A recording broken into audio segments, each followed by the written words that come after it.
acredito que foi Deus que colocou na minha mioleira esse sonho. Dormimos ali por volta de meia-noite, e durante esse período de meia-noite às 4h30 da manhã, eu sonhei que eu estava em Jerusalém, olhando para a mesquita que tem o telhado de ouro, né? Domo ali da rocha. Eu estava atrás do muro da lamentação, olhando para a mesquita, e eu olhava à minha esquerda, tinha um homem com uma luneta, olhando atentamente para dentro da mesquita. Ele olhava dentro da mesquita, olhava para mim, olhava para dentro da mesquita, olhava para mim, e de repente ele disse: preste atenção, tire os seus olhos dos acontecimentos que estão no mundo e olhe para Jerusalém, pois Jerusalém é o ponteiro no relógio mundial de Deus. E ele disse, perguntei a ele por quê. Ele disse para mim: preste atenção, veja.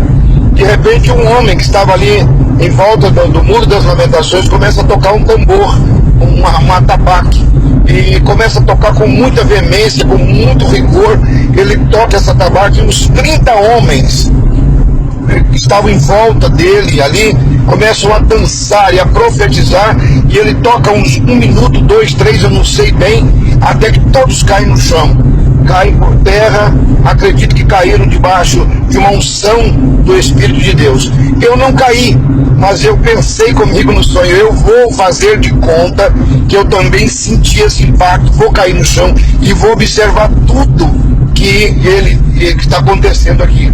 E o homem que tocava atabaque, que tocou atabaque veementemente, e era um louvor, alguma coisa que eu não entendia a língua, e ele veio andando no meio dos homens caídos no chão, e eu com os olhos abertos e tentando ver o que ele iria fazer. Ele veio na minha direção, me virou de barriga para cima, assentou-se sobre o meu ventre, deitou sobre mim, colocou os olhos nos meus olhos, o nariz no meu nariz, a boca dele na minha boca. E eu tentei reagir porque achei estranha aquela posição desconfortável que eu estava, e ele em cima de mim. E eu pensei ali, esse homem vai me violentar. Pensei alguma coisa, tentei reagir, e ele disse: Deus te domina agora. Ele usou essa frase: Deus te domina agora. E eu parei fito, olhei nos olhos dele, e através dos olhos dele eu vi a glória de Deus. Eu vi a glória de Deus. Eu vi num relance, num segundo, eu vi os céus, eu vi o infinito, e eu vi a glória de Deus através dos olhos dele. E nesse interim, através dos olhos dele, deitado ali, dominado por ele agora, pelo poder de Deus, o poder de Deus que não me dominou na hora do louvor, mas me dominou ali naquele momento que ele não me subjugou, mas ele me dominou. E eu olhava nos raízes dos olhos dele, e então, olhando, ele disse: agora preste atenção no que você vai ver. Veio um homem com as mãos mirradas, mãos pequenas, e todo leproso. A arcada dentária do homem era invertida, os dentes superiores eram embaixo, os de baixo eram em cima, deformado, leproso, com a mão mirrada. Esse homem veio andando, e ele disse: preste atenção nele. E eu olhei atentamente para ele, dizendo: é um leproso, um doente, e me compadeci dele. E esse homem veio na minha direção, e aquele profeta disse, a voz profética disse: essa é a igreja do Brasil. Esta é a igreja do Brasil. Ela está leprosa, com as mãos mirradas, com a arcada dentária invertida. E eu perguntei a ele o que significa a arcada dentária invertida. Ele disse: são músicos, cantores do seu país, que estão enriquecendo com a música, estão enriquecendo, ficando famosos, ricos, milionários no seu país, e a mão de Deus será contra eles nesses dias. E eu, perplexo debaixo daquilo que eu via, eu perguntei: mas o que significa então a arcada dentária invertida? Ele disse: é a boca que era para o louvor. ela está invertida. A glória é para o homem, a glória é do homem. E eu perguntei, e a mão mirrada? O que é a mão mirrada? E o que é a lepra? Ele disse, são pastores do seu país, a sua nação, aonde você mora. Os pastores estão com as mãos mirradas. Eles só querem receber. Eles não têm mão para dar ao povo. Não tem. E a lepra é adultério. Há muitos, ele disse, muitos, a maioria dos pastores da sua nação estão no altar em adultério. E eu pranteei, e eu gritei, e eu chorei, e eu dizia, não é verdade. Ele diz, presta atenção o que vem agora. E esse homem da mão mirrada, a voz profética me disse, estenda para ele, ofereça a ele 2 moedas. Eu ofereci 2 moedas para ele, de R$1 cada moeda. E ele, com as mãos mirradas, ele fez um som terrível. A igreja gananciosa, a igreja mesquinha, ela fez e avançou nas moedas, com a mão mirrada segurou, mesmo leproso. Ele queria dinheiro do povo. E ele disse, vê agora o que você vai ver. E eu olhei à direita do homem e à minha esquerda. Havia uma cadela leprosa, uma cadela toda de lepra na sarjeta, e ela estava no cio.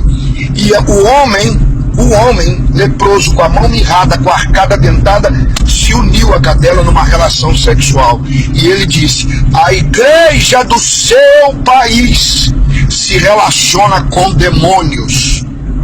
Irmãos e irmãs, eu falei diante da igreja que eu pastoreio, eu falei com os irmãos que Deus pode riscar o meu nome do livro da vida se eu minto, se eu invento, se eu crio esse sonho. E eu desesperado, gritando que não, e ele diz, preste atenção, observe o que você vai ver agora. E ele me leva para um hospital, um pronto-socorro, e tinha uma fila de cadeiras, 7 cadeiras, havia 2 moças sentadas nessa cadeira. Na 4ª cadeira, uma menina, filha de Jonathan Bush. Viu, Jonathan?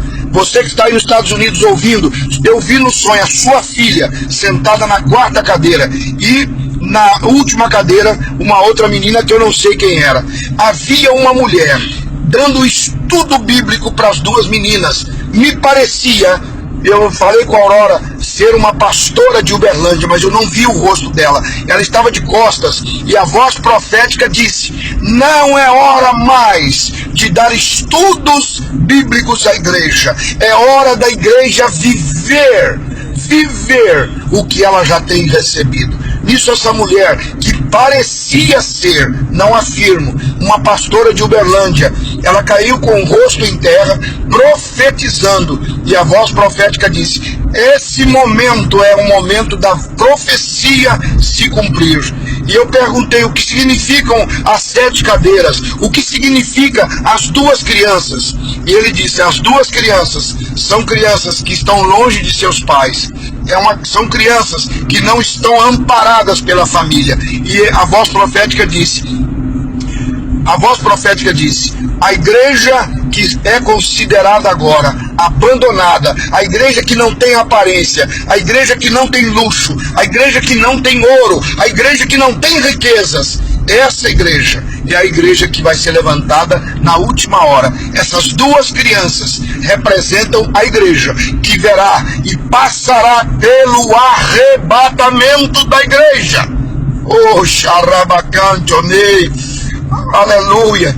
E eu perguntava à voz profética o que era as 7 cadeiras. E ele disse, são as 7 trombetas. As 7 cadeiras significam as 7 trombetas. Eu então me antecipei e perguntei, as crianças significam que já tocou alguma? Qual que tocou? A de lá ou a de cá? A 4ª trombeta já soou? E ele disse, cala e ouve. Mandou eu calar e disse, cala, ouve e observa. Vocês estão na meia hora de silêncio.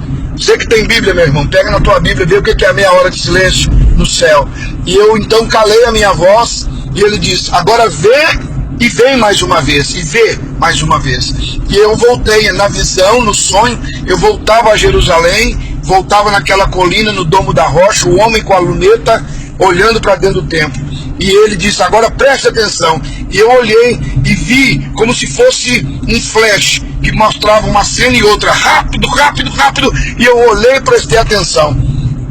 Debaixo do templo de Salomão, a mesquita também, né, muçulmana, debaixo daquela região, embaixo representava o globo terrestre, e milhares de pessoas correndo na terra, procurando um buraco para entrar. Eu vi no sonho, eu vi na visão, pessoas entrando em locas, em buraco. Eu vi mães puxando filhas, entrando no buraco aonde a filha estava escondida. E eu vi pessoas da igreja, que eu sou pastor, dentro dos buracos. E eu perguntei, o que é isso? Ele disse, o arrebatamento da igreja aconteceu, e estes foram deixados para trás. Irmãos, eu gritei, e ele se levantou de sobre mim, na visão, no sonho, voltou à parte inicial. Ele se levanta de sobre o meu dorso, me dá uma roupa e um cajado e diz, vai e conta a voz profética. E eu falei que não ia contar, que eu não falaria, e ele disse, você vai ser rejeitado, ministério profético não é bem aceito, mas vai e conta, pois esta é uma palavra te dada para os últimos dias. E eu saí, e aqueles homens que estavam ali caídos se levantaram e começaram a me rejeitar e dizer, tudo bem, que foi você escolhido para contar, mas nós não queremos te ouvir, porque você não é judeu, porque você é gentio. E eu então voltei para eles e disse, em Jesus, eu não sou judeu, eu sou filho de Abraão, enxertado em Jesus Cristo. Peguei o cajado, a roupa que ele me deu, bem colorida, uma túnica colorida, parecida com uma roupa da tradição cuiabana, e disse, eu vou, mas eu quero um sinal. E eu acordei, deitado de barriga para cima, 4:30 da manhã, e eu acordei com muita dor no meu dorso. E a Aurora, minha esposa, que está gravando aqui na estrada de Chapada, a Aurora é testemunha, até hoje me dói o peito. Ontem no culto à noite, enquanto eu pregava, a dor voltou fortemente. Eu saí pela casa e fui na sacada, orei a Deus, eu senti como se Deus tivesse passado por ali no meu quarto, na minha casa, e a impressão que me dava é que ele estava indo, e eu clamei, amados, 4:30 da manhã, e disse ao Senhor, não me deixe sozinho, não me deixe sozinho, me dá um sinal, e eu contarei, porque eu não tenho nada a perder, eu não tenho nada a perder nessa vida. Então, amados que vão receber, que vão ouvir esse vídeo, não sei quantos minutos deu, eu procurei ser fiel, não meditei nada, não anotei nada, está tudo aqui na minha mioleira. Se Jesus Cristo voltar hoje, você vai ou você fica? Quem tem o Filho tem a vida, quem não tem o Filho não verá a vida eterna, e sobre esta pessoa permanecerá a ira de Deus. Evangelho de São João, capítulo 3, versículo 36. Você tem o Filho? Obviamente você deve ter a vida, você deve falar da vida, suas ações devem ser de vida. Se você tem o Filho, suas atitudes, sua conversa, suas finanças, seu dízimo, sua oferta, você é fiel, você não trai a esposa, você não adultera, você não fica com rapazes, crentes ou não, você é santo, você é santo. Queridos, em nome do Senhor Jesus, eu termino aqui, não sei o tamanho que deu aí essa gravação, e peço a Deus que leve onde Ele quiser esta gravação, em nome de Jesus. Deus abençoe a todos, estamos chegando na Chapada. Beijo.